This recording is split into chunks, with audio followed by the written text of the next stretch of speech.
Yeah, this was good. So Billy, you guys are down by at half time by 12. What adjustments do you guys try and make at the half time break? It's so hard.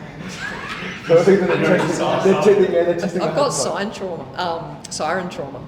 Yeah. I've been at this shoot for so long, right? Gets me every time. So what were the adjustments at half time? Yeah, so what adjustments did you make at half time trying by 12, Billy? Yeah, listen, it was basically just following the game plan, and we made some adjustments on offense because the ball was just sticking, and we needed to move.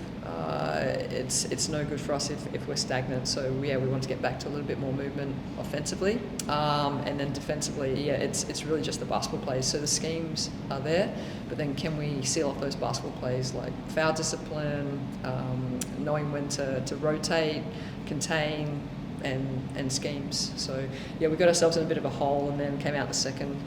And just, unfortunately the injury to Jade and a few others in the managing made it a completely different look for us, which we haven't had this season. How is Jade going? She's good. It'll be assessed. So she's been, I think it's been progressively getting worse with the load spike.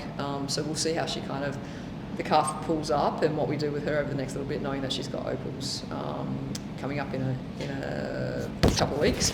And then regardless, it's an amazing opportunity for some players that haven't played a lot of minutes, or some players that haven't taken as much responsibility, because Jade's been phenomenal this year. One of those was Alex Sharp. She was really, really good today. She's been really good the last couple of weeks. Talk about how she's sort of grown as the season's gone on. Sharpie's been phenomenal, and she's been, like we spoke about this a few weeks ago, is she's been the backbone of the team, both offensively and defensively, and is our co-captain. She's been there pretty much the whole season, but obviously it's been a highlight reel for Jade Melbourne, but Sharpie's been right there.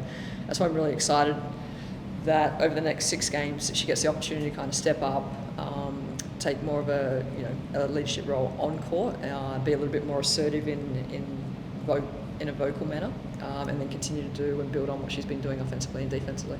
So I know tonight was tough. What positives so you can take into next Thursday against Bendigo?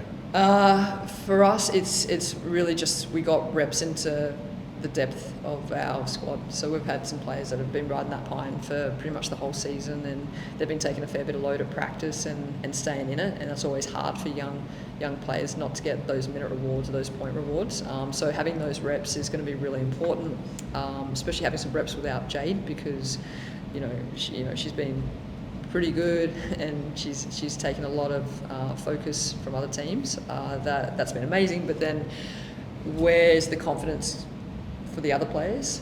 And so having those reps tonight for those other players is a great foundation for then getting them to be more confident and more attacking and make better decisions defensively. Over the last few games, the team showed a lot of hustle. That hustle didn't seem to be in evidence tonight, and you also seem to be getting impacted by Kayla's height in some of the defence. She broke up a lot of plays.